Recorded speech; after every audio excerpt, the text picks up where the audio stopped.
For our last story tonight, let's talk about parenting. They say it takes a village to raise a child, but thanks to medical science now, it can also take the DNA of 3 parents to have one. That's right, DNA from 3 individuals to produce one baby. And the procedure can be life-saving. We're talking about 3 parent babies. It is a real thing. And the UK just got its first such baby. Although it's not a new phenomenon. The first 3 parent baby was born in the year 2016. And since then, many more have been brought to life. This only goes on to show how far science has come. But the procedure is not without risks. Here's a report. Mitochondria are the powerhouse of the cell. How many times did you learn that in school? The effort that went into learning it is inversely proportional to the use of this knowledge. After all, mitochondria facts aren't really a party starter. But for this story, they will come in handy. Because we're going to talk about 3 parent babies. You heard that right. Not 1, not 2, but 3 parent babies. Here's how. Babies, like all organisms, are made of DNA, and the DNA of children comes from their parents. So, with 3 parent babies, the process is the same. Except, instead of 2, 3 parents give their DNA. The father who gives the sperm, the mother who gives the egg, and a female donor. So what does this female donor give? Her DNA. Then a baby will be born like in any IVF birth. That's in vitro fertilization, where the embryo forms outside the womb in a lap dish and then is placed inside the womb of the mother. And this process is called mitochondrial donation treatment. But you may wonder, if the mother is already offering an egg, why is another woman's DNA required? And why only a woman donor? This is where mitochondria come in. What's that, you ask? Mitochondria are like tiny compartments. They're inside nearly every cell of our body. They convert food into usable energy, at least the decent ones. But sometimes they malfunction. And the defective mitochondria are really bad for the body. They not only fail to give us energy, but can cause brain damage, heart failure, blindness, and muscle wasting. These diseases are incurable and genetic, so they pass on to children. About 1 in 6,000 babies are born with mitochondrial diseases every year. And it's fatal to them, most dying within hours of their birth. So families have lost multiple children to this.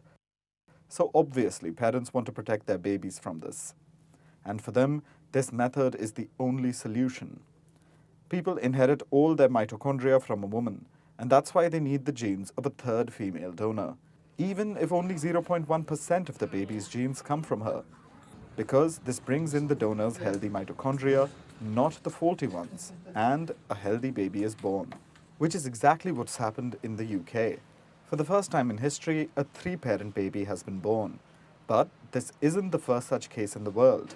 In 2016, a 3-parent baby was born in Mexico. In 2017, another was born to parents in Ukraine. And in 2019, a similar case was seen in Greece. So the science is clearly picking up across the world, but at a slow pace, because it isn't without risks. This technique is fairly new. There are health concerns, which is why it's banned in countries like America and Canada. Then there are ethical and moral concerns because it's tweaking natural biology.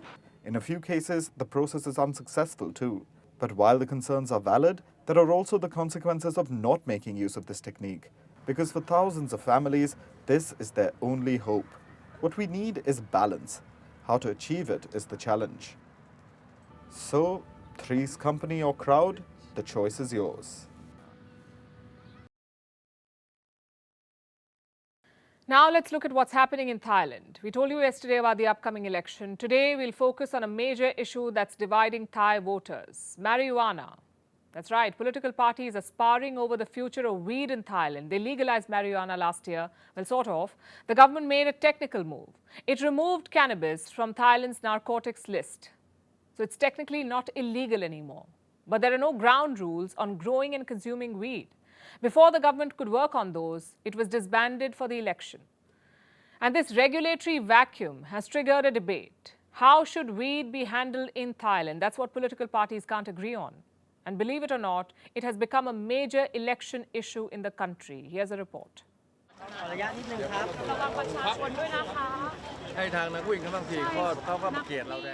Thailand is going to polls on Sunday. It's a tough election for the military junta and Prime Minister Prayut Chan-o-cha. A lot of Thai people are sick of their economic mismanagement. However, one issue may work out in their favor: marijuana. Yes, believe it or not, Thailand's marijuana legalization may benefit the military. Here's how.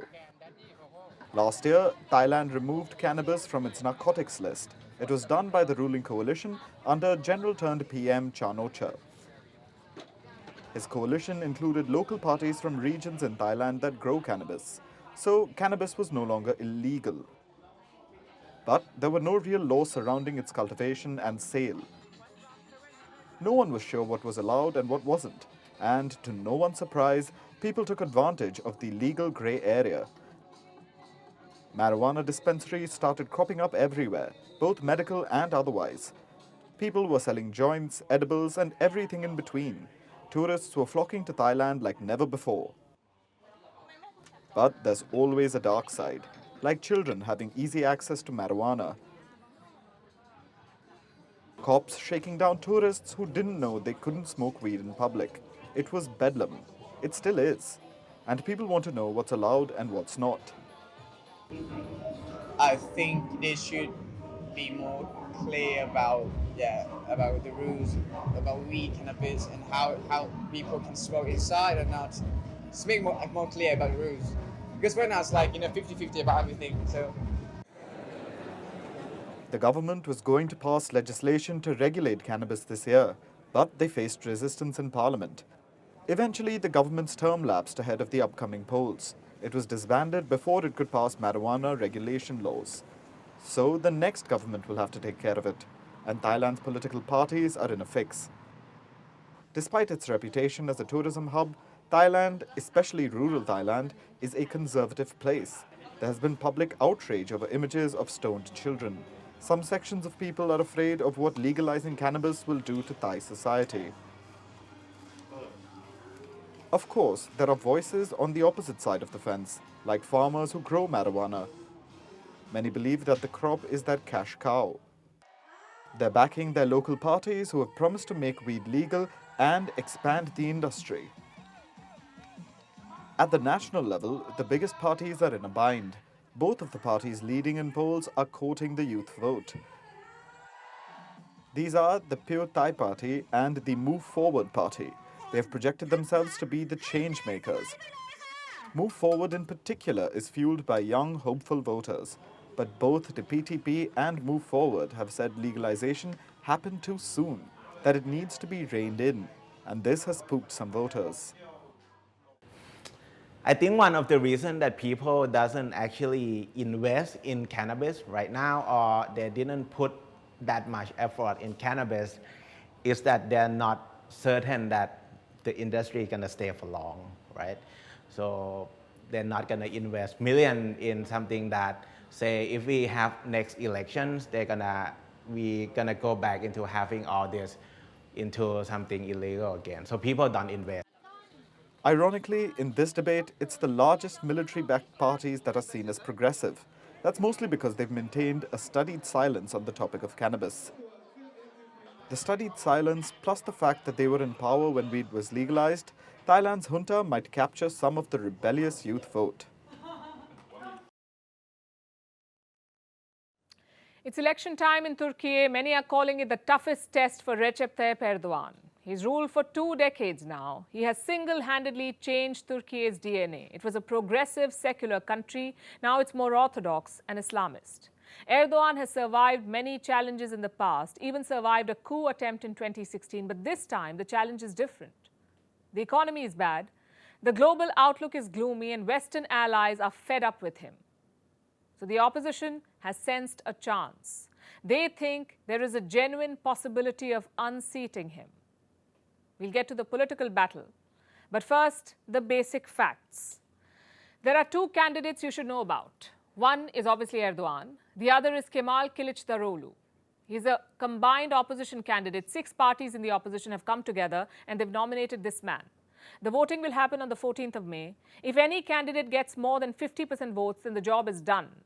He will become the next president of Turkey. If not, there will be a second round. Around 64 million people are registered to vote. 3.4 million of them live abroad. They too can vote for the president. The opinion polls are predicting a second round. But most of them show Erdogan trailing. His biggest challenge seems to be the economy. Inflation is at 44%, and Erdogan's policies have made it worse. Instead of raising interest rates, he lowered them. Why? Because Islamic law prohibits interest. As a result, the national currency collapsed. The lira lost 44% of its value in 2021. 2 years later, it is yet to recover. Then in February, a devastating earthquake struck Turkey. The losses ran up to $84 billion. That's almost 10% of the country's GDP. So the people of Turkey have suffered a lot. And they're hoping this man can turn it around. Kemal Kılıçdaroğlu, think about everything you know about Erdogan. Now flip it. You get Kılıçdaroğlu. They're simply worlds apart. Erdogan is a career politician. Kılıçdaroğlu is a career bureaucrat. Erdogan is an Islamist. Kılıçdaroğlu is a staunch secularist. Erdogan is hard on the West. Kılıçdaroğlu is pro-West. So the result of this election will have massive consequences, not just for Turkey, but also for the rest of the world. If Erdogan loses, the country could go back to having a parliament. You see, Turkey became a presidential country in 2017. Before that, it had a parliament. It also had a prime minister. The opposition wants to bring that back. They're also committed to joining the European Union. Kılıçdaroğlu is promising, quote-unquote, true democracy in Turkey. But knowing Erdogan, it won't be easy. He's trying to campaign on his terms, not the opposition's. Recently, he called the opposition gay. I know it sounds crass, but there is a political message there. Erdogan is trying to rally his orthodox base. He wants to depict Kılıçdaroğlu as pro-LGBTQ, and that's not all. On Tuesday, he increased the salary of government workers by 45%. Not suspicious at all. These tactics betray Erdogan's fears. He knows there's a genuine possibility that he may lose. And what happens then? Will Erdogan peacefully hand over power? He's ruled this country since 2002. He's tamed the army, the state media, and most government organs. So we can't rule out a power struggle. How should India see this high-stakes contest? Well, Erdogan certainly has not been India's friend. He has peddled Pakistan's narrative on Kashmir. He even raised it in United Nations platforms. But will Kılıçdaroğlu be any different? He hasn't spelled out his India policy yet. But we can be sure of one thing. It can't possibly be worse than Erdogan's. If the opposition wins this weekend, it would change global strategic alliances. Russia would lose a key partner in Eurasia, NATO would get back its shaky ally, and Europe would find a friendly regime at its border. We'll be tracking these results closely.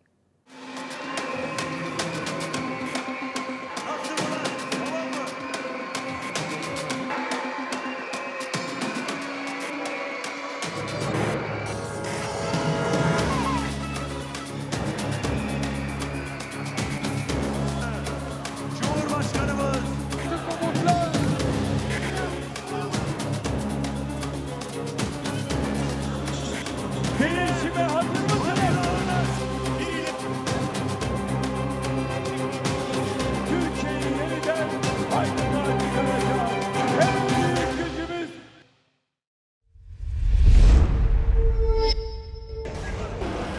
And there they go. It looks like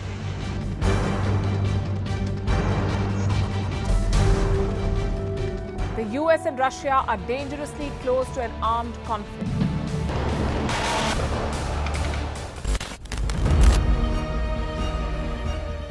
This year, 2023, New Delhi will be the capital of global diplomacy. For a country as diverse as ours, with 88% of the population illiterate, it was a very big deal to write a constitution, and that too, the world's largest. Meanwhile, if we may, here's a Republic Day gift from India for the BBC. A list of suggestions for the BBC for their upcoming documentaries. Number 1, the Kohinoor and the colonial loot.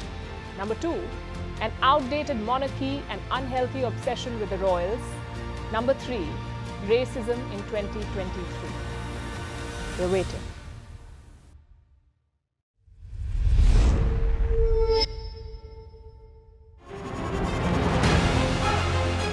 Email exchanges from inside the BBC, they talk about the risk of violating Indian laws. It's easier to rake up the freedom of speech debate, but does it give anyone a free pass to knowingly violate the law? America supports India because it needs India's support in return. And India is working with the US because it suits India's interests. This is how geopolitics works. Last night, he diffused a crisis with his defense minister. But today, Netanyahu was confronted with a new problem. His cabinet seems to have rebelled against him.